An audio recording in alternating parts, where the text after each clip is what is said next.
Hola bandidos, ¿cómo estamos? Satnam. Welcome to Mel's Magic Official. I'm Magic Mel, and this is Charles, one of my angels. Welcome to the show. It's been a while. Time just...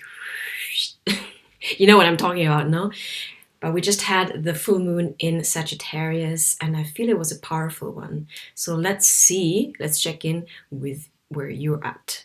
So I'm going to tap into your Asga team. Angels, spirit guides, gods, and goddesses. And I'm using the Moonology deck. Let's see what the main message is for you for this full moon in Sagittarius. Thank you so much. The angels, spirit guides, gods and goddesses, and ancestors who are with us at all times, i.e., we're never really alone. And that's a comforting thought. So what is the message for you for this full moon in Sagittarius? Main message here. One more. There we go. It landed on my, can you see this? On my arm. So maybe it's all about balance. How about that? Pulling a trick here. A fiery climax approaches. Full moon in Aries. Wow. Okay, so maybe things have been stagnant for a while because we're coming out of Taurus season also, no? And Taurus is a slow, grounded, poco a poco, step-by-step kind of energy, which is useful also because sometimes we steam ahead in our mind and then the practical side needs to be incarnated, embodied, so that takes a different type of energy. In the meantime, maybe in other aspects, in other fields of your life, things have been accumulating, or like a champagne bottle, we're under pressure and are looking for a release. So in what ways have you been feeling stagnant, or in what ways have you maybe been feeling like something was blocking a flow in one particular area of your life? Or in another sense, are you feeling an undercurrent of, I would say, quiet, positive, knowing expectation that the time is right, things are aligning for you to seize an opportunity?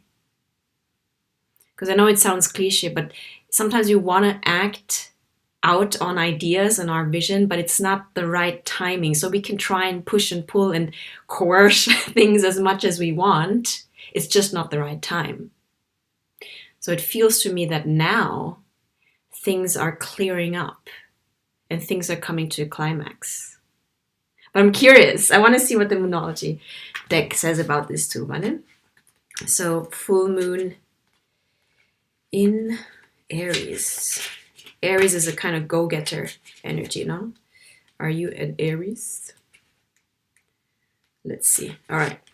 So it's time to see if you've been a little bit too much me. Okay. There's a tug of war going on between what you want and what someone else wants, but you'll have to wait a little while to see what's going to happen next. As you wait, ask yourself if you've been handling the situation as sensibly as you could have done. If you know deep down that you've been a little rash or harsh, gone too fast or overstepped the mark, then accept that on some level you've created this situation yourself, which means you can create your way out of it too. When this card comes up, a peak is coming, and it could be fiery, suggestion. Be nice, be kind, smile, and be polite as you navigate to where you want to be. It's a balancing act. Additional meanings. Being assertive is good, just don't ride the roughshod over anyone. And if you're in a tense situation, meditate your way to peace. You need to have more fun. Another way of looking at it, the full moon in Aries is a super fiery time when emotions can run very high. On the upside, there's excitement about what may lie ahead. but tempers are likely to flare with rash comments or decisions. No matter when you pull this card, it signals that the situation has just or is about to come to a peak, perhaps in a rather heated way. There could be a price to pay if you've been too competitive or blunt. So, up to you to check in. How is this resonating for you? How can you attune to the situations around you? Are things clearing up, or are you forcing things like Aries, no, with the head through the wall? Have you been a little bit rash in some situations?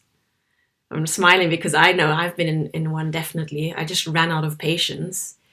So how can we learn? Because every situation, no matter what it is, it's up to us how we look at it and then take the lesson out of it and take it forward, no? So what can we learn? It might be as simple as, okay, do not reply to an important email or message if you're tired, or if you're, yeah, because then we tend to be more emotional, no, or less kind of considerate, maybe, just simply because we don't have the bandwidth. So how can we understand ourselves more to be more diplomatic? Yeah? I mean, it's, there's no wrong or right here, but you yourself will know where you've maybe overstepped or gone a little bit too far. But in the other sense, like I mentioned before, this could also be a time when things are clearing up and you finally feel like you can, I wouldn't say push ahead, but streamline ahead because the obstacles have cleared. So let me know how this resonates with you. Bah. What else, guys? Let me pull another card for you from the, what have you got here? Starseed Oracle. Yeah.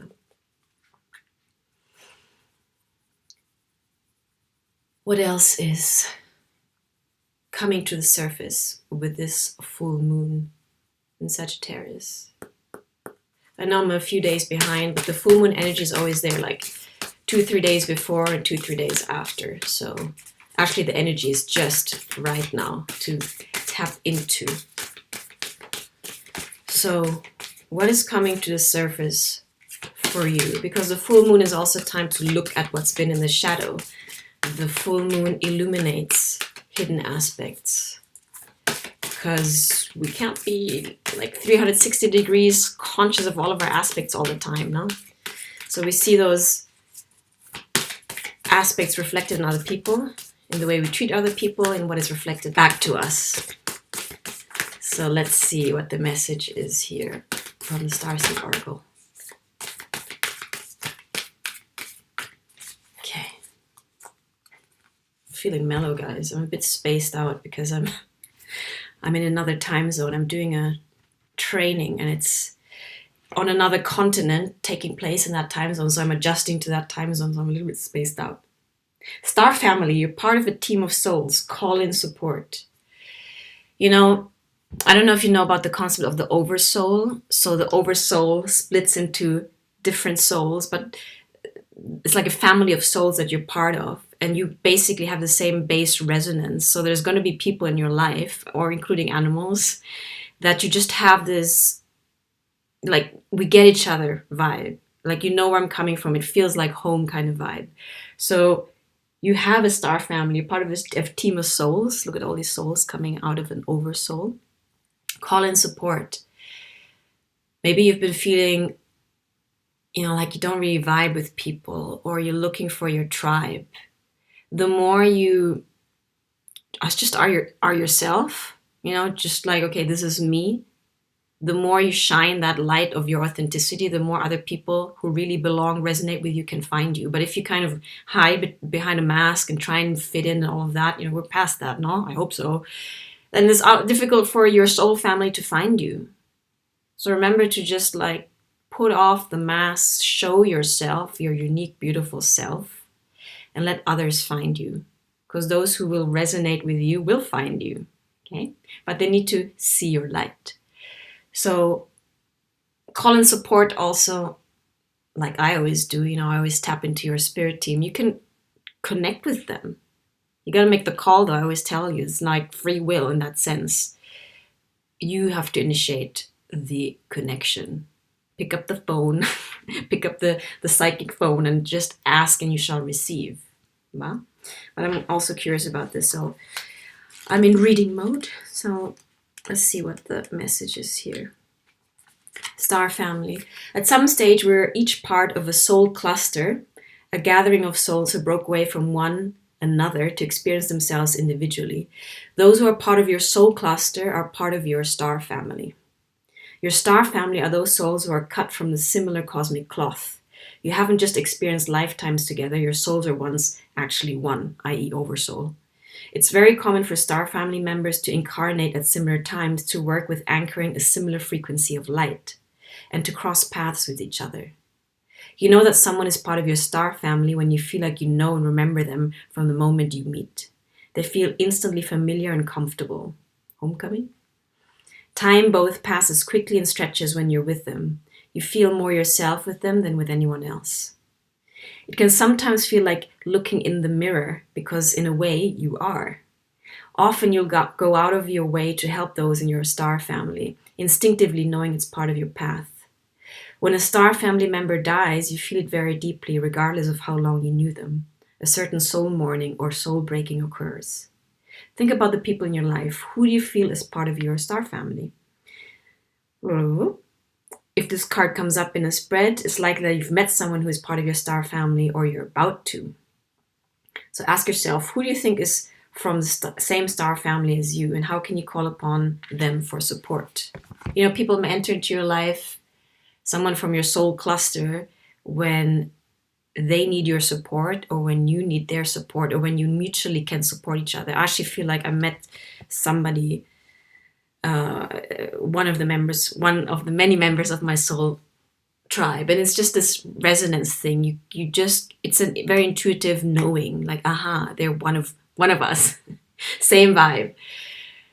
So yeah, and it's a beautiful thing because, you know, not everyone gets us. Not everyone can see eye to eye, and not everyone vibrates on the same frequency. So count yourself as blessed when those people appear in your life, and be open to the lessons and the gifts that you have to share with each other. Okay, bandidos? I'll leave it at that. I don't know if it's short and sweet, but it's sweet. Charles and I love you guys. I'm thinking of revamping things again, so I'm kind of, yeah, I'm focusing more on my spiritual retreats. I've cleared my house. I'm literally now making my offerings. And I'm also focusing on my full moon online release ceremonies. So I'll be posting more about that on my community, what do you call that thing? Community thread. So if you haven't subscribe so you get those notifications. And yeah, I'm constantly reinventing myself. So let's see what comes up next. Okay, bandidos? Stay tuned. Remember, I do private readings. You see the information in the description box. And I offer coaching. I'm a frequency holder where we can release together, witness, work on whatever you bring to the table. It's an active process. Okay, so details in the description box below. Subscribe, like, share. I appreciate you, and I'll see you for the next episode. Ciao, bandidos.